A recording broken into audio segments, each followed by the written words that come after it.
Hello students, this video deals with the concept and objectives of investment.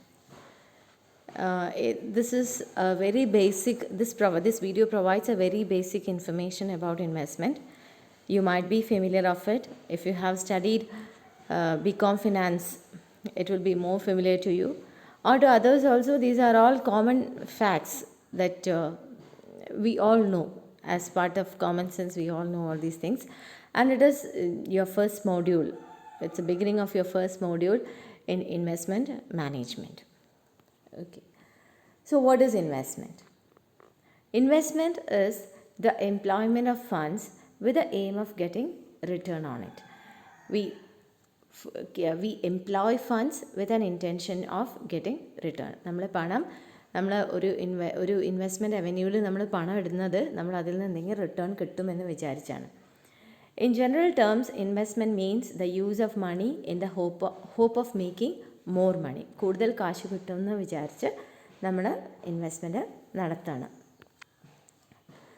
In ഫിനാൻസിൽ നമ്മൾ investment means the purchase of A financial product or other items of value with an expectation of favorable future returns. In financial ടേംസിൽ നമ്മൾ ഇൻവെസ്റ്റ്മെൻറ്റിനെ ഉദ്ദേശിക്കുന്നത് purchase of financial product ആണ്. അതിന് എന്താ പറയുക, by expecting അതിനൊരു വാല്യൂ ഉള്ള ഫിനാൻഷ്യൽ പ്രോഡക്റ്റ് നമ്മൾ വാങ്ങിക്കുന്നു with an expectation of favourable of future returns. Moving on to the concept of investment. ഇപ്പം നമ്മൾ നേരത്തെ പറഞ്ഞ പോലെ തന്നെ ഇൻവെസ്റ്റ്മെൻറ്റിന് ഒരു ജനറൽ വ്യൂ ഉണ്ട്, ഒരു ഫിനാൻസ് വ്യൂ ഉണ്ട്, അതേപോലെ ഒരു economic investment and there is financial investment. Economic investment എന്ന് പറഞ്ഞു കഴിഞ്ഞാൽ the concept of economic investment means addition to capital stock of the society. സൊസൈറ്റിയുടെ ക്യാപിറ്റൽ സ്റ്റോക്കിലേക്കുള്ള അഡീഷനെയാണ് നമ്മൾ ഇക്കണോമിക് ഇൻവെസ്റ്റ്മെൻറ്റ് എന്ന് പറയുന്നത്. ഇപ്പോൾ ബിൽഡിംഗ് ഉണ്ടാക്കുക, ഇൻവെൻട്രി പർച്ചേസ് ചെയ്യുക, ഇതൊക്കെ ക്യാപിറ്റൽ സ്റ്റോക്കിലേക്കുള്ള അഡീഷൻസ് ആണ്. ഇതൊക്കെ എന്താണ്? ഇതും ഒരു ഇൻവെസ്റ്റ്മെൻ്റ് ആണ്. ഇക്കണോമിക് ഇൻവെസ്റ്റ്മെൻ്റ് എന്നാണ് ഇതിനെ പറയുക. The capital stock of the society is A goods which are used in the production of other goods. മറ്റുള്ള ഗുഡ്സ് പ്രൊഡ്യൂസ് ചെയ്യാൻ വേണ്ടിയിട്ട് നമ്മൾ ഉപയോഗിക്കുന്ന ഗുഡ്സിനെയാണ് നമ്മൾ ക്യാപിറ്റൽ സ്റ്റോക്ക് എന്ന് പറയുന്നത്. An investment in economic terms means an increase in building, equipment, inventory. നിങ്ങളൊരു machinery വാങ്ങിച്ചാൽ, നിങ്ങളൊരു ബിൽഡിംഗ് വാങ്ങിച്ചാൽ, നിങ്ങൾ കുറേ ഗുഡ്സ് വാങ്ങിച്ചാൽ, ഇതൊക്കെ എന്താണ്? ഇൻക്രീസ് ഇൻ ക്യാപിറ്റൽ സ്റ്റോക്കാണ്. ഇതൊക്കെ it all forms part of economic investment. രണ്ടാമത്തത് ഫൈനാൻഷ്യൽ ഇൻവെസ്റ്റ്മെൻ്റ് ആണ്. This is an allocation of monetary resources to assets that are expected to yield some gain or return over a period of time. ഇത് നമ്മൾ ഫിനാൻസിൻ്റെ ടേമിൽ ഇൻവെസ്റ്റ്മെൻറ്റിനെ define ചെയ്ത പോലെ, നമ്മൾ meaning of investment എന്ന് പറഞ്ഞ സ്ലൈഡിൽ പറയുന്ന പോലെ ഉള്ളതാണ് ഈ ഫിനാൻഷ്യൽ ഇൻവെസ്റ്റ്മെൻറ്റ് എന്ന് പറയുന്നത്. It means an exchange of financial claim such as shares, bonds, real estate, etc. ഇതൊക്കെയാണ് ഫിനാൻഷ്യൽ ഇൻവെസ്റ്റ്മെൻറ്റ്. നിങ്ങൾ ഷെയറിൽ, ബോണ്ടിലൊക്കെ ഇൻവെസ്റ്റ് ചെയ്യുന്നതിനെയാണ് നമ്മൾ ഫിനാൻഷ്യൽ ഇൻവെസ്റ്റ്മെൻറ്റ് എന്ന് പറയുന്നത്. അവിടെ ഡയറക്റ്റ്ലി നിങ്ങൾ പ്രൊഡക്ഷൻ പ്രോസസ്സിൻ്റെ ഭാഗമാവുന്നില്ല, ക്യാപിറ്റൽ സ്റ്റോക്ക് എക്വയർ ചെയ്യുന്നില്ല, നിങ്ങൾ അതിന് ഇൻഡയറക്റ്റ് ആയിട്ട് കോൺട്രിബ്യൂട്ട് ചെയ്യുകയാണ് ചെയ്യുന്നത്. അങ്ങനെ ചെയ്യുന്നതിനെ നമ്മൾ ഫിനാൻഷ്യൽ ഇൻവെസ്റ്റ്മെൻറ്റ് എന്ന് പറയും. Investment is a commitment of funds to derive future income in the form of interest, dividends, rent, premium, pension benefits and the appreciation of the value of their principal capital. ഇതിനെയാണ് അപ്പോൾ financial ഇൻവെസ്റ്റ്മെൻറ്റിലുള്ള എല്ലാം നമ്മൾ അതിനകത്ത് cover ചെയ്തു. Dividend, interest, premium, pension benefits, പിന്നെ appreciation in the value. നമ്മൾ ഷെയറൊക്കെ വാങ്ങിക്കുമ്പോൾ നമ്മൾ ആ ഷെയറിൻ്റെ മുകളിൽ നിന്ന് കിട്ടുന്നത് ഡിവിഡൻഡ് മാത്രമല്ലല്ലോ, ഷെയർ പ്രൈസസ് വിൽ ചേഞ്ച്, അതുകൂടെ കൺസിഡർ ചെയ്യുന്നുണ്ട്. ഇതെല്ലാം കൂടിയതിനെയാണ് നമ്മൾ ഫിനാൻഷ്യൽ ഇൻവെസ്റ്റ്മെൻറ്റ് എന്ന് പറയുന്നത്.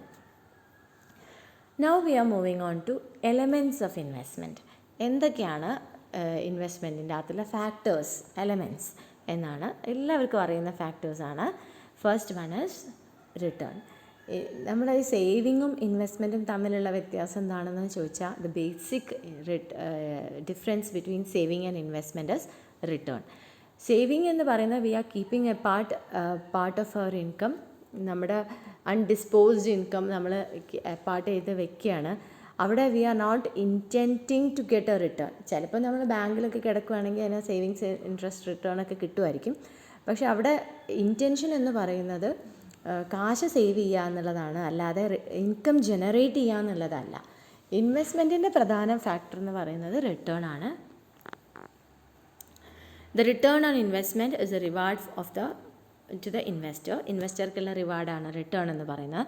Then the return include both current income and capital gain or loss which arises by the increase or decrease in the security price. അപ്പോൾ ഈ റിട്ടേണിൻ്റെ അകത്ത് നമുക്ക് കിട്ടുന്ന ഇൻട്രസ്റ്റ് ഓൺ ക്യാപിറ്റലോ അല്ലെങ്കിൽ ഡിവിഡൻഡോ അങ്ങനെ മാത്രമല്ല ഉദ്ദേശിക്കുന്നത്, ആ വാല്യൂവിലുള്ള അപ്രീസിയേഷൻ. ഇപ്പോൾ നമ്മൾ ഷെയർ എടുത്തു കഴിഞ്ഞാൽ നമ്മൾ റിട്ടേൺ കൊണ്ട് നമ്മൾ ആ കമ്പനി 8% ഡിവിഡൻഡ് കൊടുക്കേണ്ടത് പറയുന്നത് ആ 8% അല്ല നമ്മൾ എക്സ്പെക്റ്റ് ചെയ്യുന്നത്. ആ 8 അതും എക്സ്പെക്റ്റ് ചെയ്യുന്നുണ്ട്. അതിൻ്റെ കൂടെ ഈ വാല്യൂവിൽ അപ്രീസിയേഷൻ ഉണ്ടാവുക. അപ്പോൾ നമ്മളൊരു സ്ഥലം വാങ്ങിച്ചു, അതിനകത്ത് നിന്ന് കിട്ടുന്ന നാളികേരമാണ് നമ്മുടെ ഇമ്മീഡിയറ്റ് ആയിട്ടുള്ള റിട്ടേൺ എന്ന് പറയുന്നത്. അപ്പം ആ റിട്ടേണിൻ്റെ കൂടെ തന്നെ ഈ സ്ഥലത്തിൻ്റെ മൂല്യം 5-10 വർഷം കഴിഞ്ഞാൽ അത് കൂടുമെന്നും അത് ആ ക്യാപിറ്റൽ അപ്രീസിയേഷനും കൂടെ കൺസിഡർ ചെയ്തിട്ടാണ് നമ്മൾ ഇൻവെസ്റ്റ്മെൻറ്റ് നടത്തുക. Okay, then next is risk. റിട്ടേണിൻ്റെ കൂടെ എപ്പോഴും അസോസിയേറ്റ് ചെയ്ത് നിൽക്കുന്ന ഇൻവെസ്റ്റ്മെൻറ്റിൽ ഒഴിവാക്കാൻ പറ്റാത്ത ഒരു ഫാക്ടറാണ് റിസ്ക് എന്ന് പറയുന്നത്. Risk is a chance of loss due to variability of return on investment. നമ്മൾ പ്രതീക്ഷിച്ചതിൽ നിന്നും എക്സ്പെക്റ്റഡിൽ നിന്നും നമുക്ക് കിട്ടുന്ന ആക്ച്വൽ വരുന്ന വാരിയേഷനെയാണ് നമ്മൾ റിസ്ക് എന്ന് പറയുന്നത്. നമ്മളിപ്പോൾ എന്ത് ഇൻവെസ്റ്റ്മെൻറ്റ് നടത്തുകയാണെങ്കിലും നമ്മൾ എന്ത് പ്രതീക്ഷിച്ചിട്ട് നമുക്കൊരു പ്രതീക്ഷയുണ്ട്, ഇതിൽ നിന്നും ഇന്നത് കിട്ടും. അപ്പോൾ അത് നമ്മുടെ എക്സ്പെക്റ്റേഷനാണ്. ആ എക്സ്പെക്റ്റേഷനും ആക്ച്വൽ റിട്ടേണും തമ്മിലുള്ള ഡിഫറൻസിനെയാണ് നമ്മൾ എന്ത് പറയുന്നത്, റിസ്ക് എന്ന് പറയുന്നത്. It may be loss of interest, dividend or principal amount of investment. ഇപ്പോൾ ഈ ലോക്ക്ഡൗൺ സമയത്തൊക്കെ നമുക്ക് ഷെയറിലൊക്കെ ഇൻവെസ്റ്റ് ചെയ്തിട്ടുണ്ടെങ്കിൽ ചില കമ്പനീസൊക്കെ അങ്ങ് പൊളിഞ്ഞു പോയിട്ടുണ്ട്. അപ്പോൾ അങ്ങനെ നമുക്ക് ലോസ് ഓഫ് ഇൻവെസ്റ്റ്മെൻറ്റ് ഉണ്ടാവാം. അല്ലെങ്കിൽ ചിലത് പ്രൊഡക്ഷൻ ആക്ടിവിറ്റീസ് ഒന്നും ക്യാരി ഔട്ട് ചെയ്യാൻ പറ്റാത്തതുകൊണ്ട് അവർ ഈ വർഷം ചിലപ്പോൾ ലാഭം ഉണ്ടാവില്ല, ഡിവിഡൻഡ് കൊടുക്കില്ല എന്നൊക്കെ തീരുമാനിക്കാം. അപ്പോൾ അത് നമ്മുടെ ലോസ് ഓഫ് ഇൻട്രസ്റ്റ്, ഡിവിഡൻഡൊക്കെയാണ്. അപ്പോൾ ഈ റിസ്ക് എന്ന് പറയുന്നത് it's always associated with investment. Then important ആയിട്ടുള്ളൊരു എലമെൻറ്റ് ടൈമാണ്. എപ്പോഴാണ് നമ്മൾ ഈ ഇൻവെസ്റ്റ്മെൻറ്റിൻ്റെ അകത്തുനിന്ന് റിട്ടേൺ പ്രതീക്ഷിക്കുന്നത്, എത്ര കാലത്തേക്കാണ് investment, whether we are expecting for a short term investment or a long term investment. അപ്പോൾ ടൈം ഒരു ഇമ്പോർട്ടൻറ്റ് ഫാക്ടറാണ്. The time period depends on the attitude of investor who follows a buy and hold policy. അപ്പോൾ ഒരു ഇൻവെസ്റ്ററെ attitude പോലെ ഇരിക്കും ആ സമയം എന്ന് പറയുന്നത്. As time moves on, conditions may change and the investor may reevaluate expected returns and risk for each investment. ഇന്ന് invest ചെയ്യുമ്പോൾ ഞാൻ കരുതുന്ന എക്സ്പെക്റ്റഡ് റിട്ടേൺ ആയിരിക്കില്ല, അതിൻ്റെ മുകളിൽ നിന്ന് ഞാനൊരു 5 വർഷം കഴിഞ്ഞാൽ എക്സ്പെക്റ്റ് ചെയ്യാം. അപ്പോൾ അത് എപ്പോഴും അത് ഇൻവെസ്റ്റർ റിവാലുവേറ്റ് ചെയ്യും, അതിനനുസരിച്ച് അതിൻ്റെ റിട്ടേണും റിസ്ക്കും ഒക്കെ മാറിക്കൊണ്ടേ ഇരിക്കും. അപ്പോൾ ടൈം എലമെൻ്റ് എന്ന് പറയുന്നത് ഇമ്പോർട്ടൻ്റ് ആയിട്ടുള്ളൊരു എലമെൻറ്റാണ്. ഇമ്മീഡിയറ്റ് ആയിട്ട് ലാഭം കിട്ടാൻ ആഗ്രഹിക്കുന്ന ആൾക്കാർ അങ്ങനെയുള്ള ലിക്വിഡിറ്റി ഒക്കെ ഉള്ള ഷെയർസിലോ അല്ലെങ്കിൽ മീൻസ് ഓഫ് ഇൻവെസ്റ്റ്മെൻ്റ് ആണ് ചൂസ് ചെയ്യുക. അതല്ല ലോങ് ടേം ആണെങ്കിൽ അവരങ്ങനെ ലോങ് ടേം അങ്ങനെയുള്ളവരാണ് സ്ഥലത്തിൽ റിയൽ എസ്റ്റേറ്റിലൊക്കെ ചെയ്യാറ്, ലോങ് ടേം പ്രതീക്ഷിച്ചിട്ട്. ഓക്കെ, അതാണ് ടൈം. Next is liquidity. അപ്പോൾ ഈ സമയം പോലെ തന്നെ പ്രധാനപ്പെട്ട ഒരു സാധനമാണ് ലിക്വിഡിറ്റി എന്ന് പറയുന്നത്. ലിക്വിഡിറ്റി പറഞ്ഞാൽ how easily you can convert your investment into cash or cash equivalent.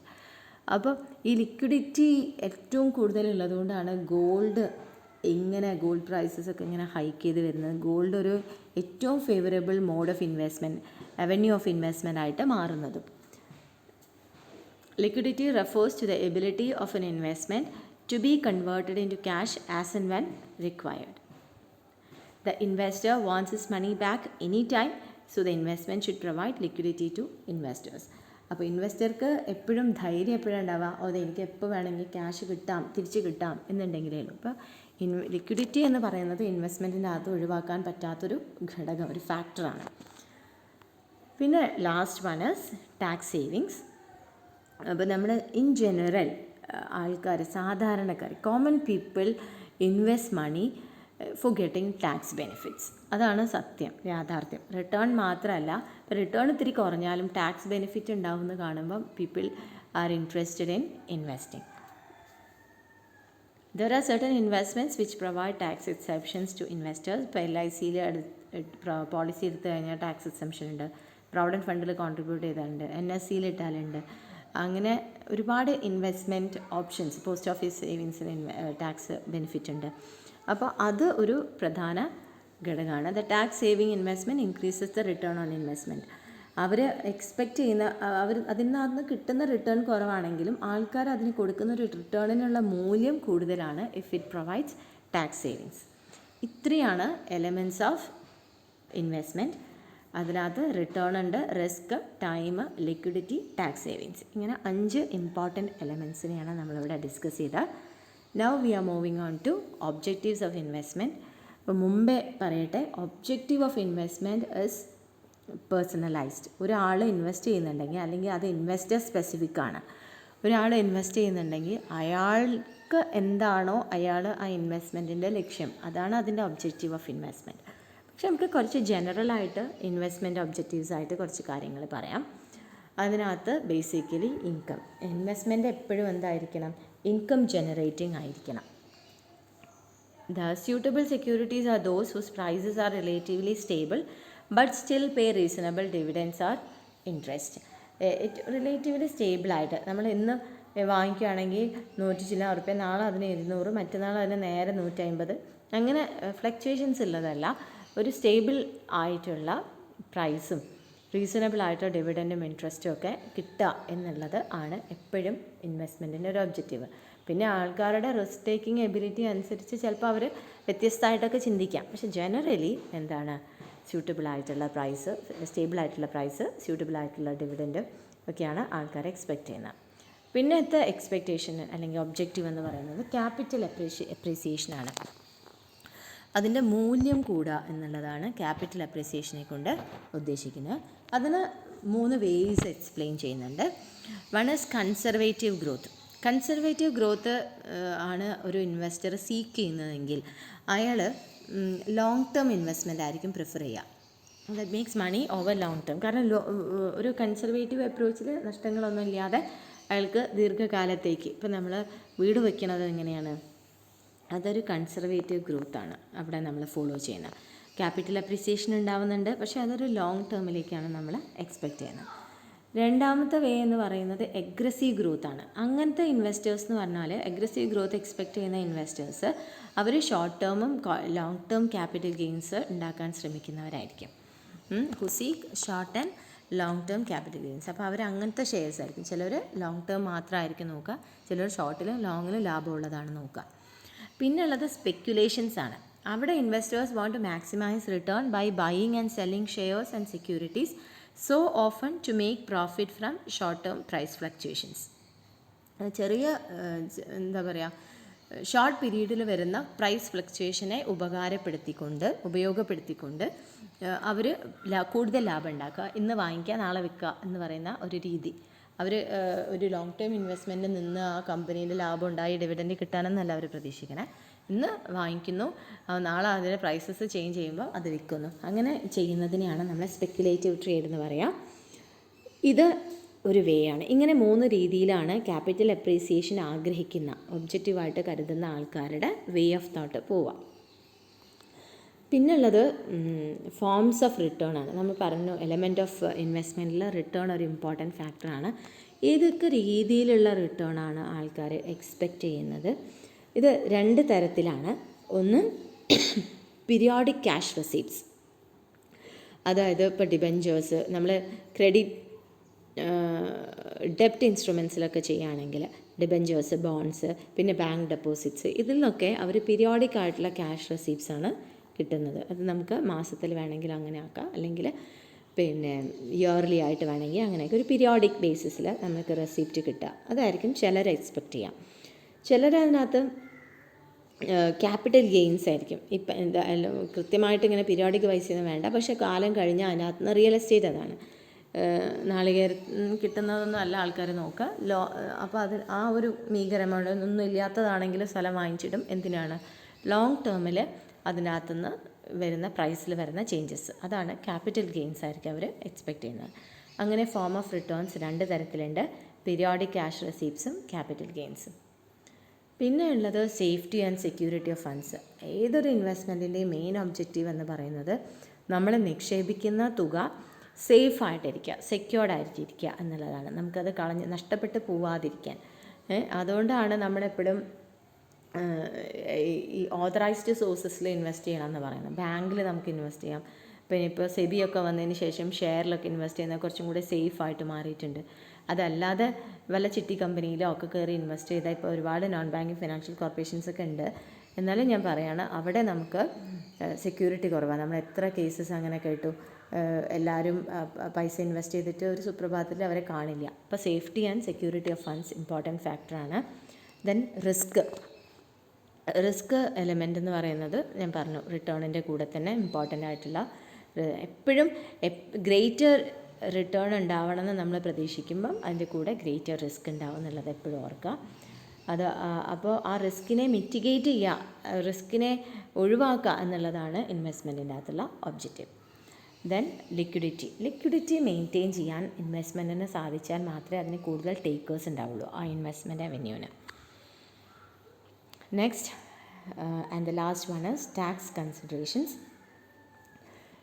എലമെൻസിൽ പറഞ്ഞ പോലെ തന്നെ ഒബ്ജക്റ്റീവ് ഓഫ് കോമൺ മാൻ്റെ ഒബ്ജക്റ്റീവ് ഓഫ് ഇൻവെസ്റ്റ്മെൻറ്റ് എന്ന് പറയുന്നത്, പ്രത്യേകിച്ചും ഒരു ഫിക്സഡ് ഇൻകം ഏർണിംഗ് ആൾക്കാരാണെങ്കിൽ അവരുടെ ഒബ്ജക്റ്റീവ് ഓഫ് ഇൻവെസ്റ്റ്മെൻറ്റ് എന്ന് പറയുന്നത് ടാക്സ് സേവ് ചെയ്യുക എന്നുള്ളതാണ്.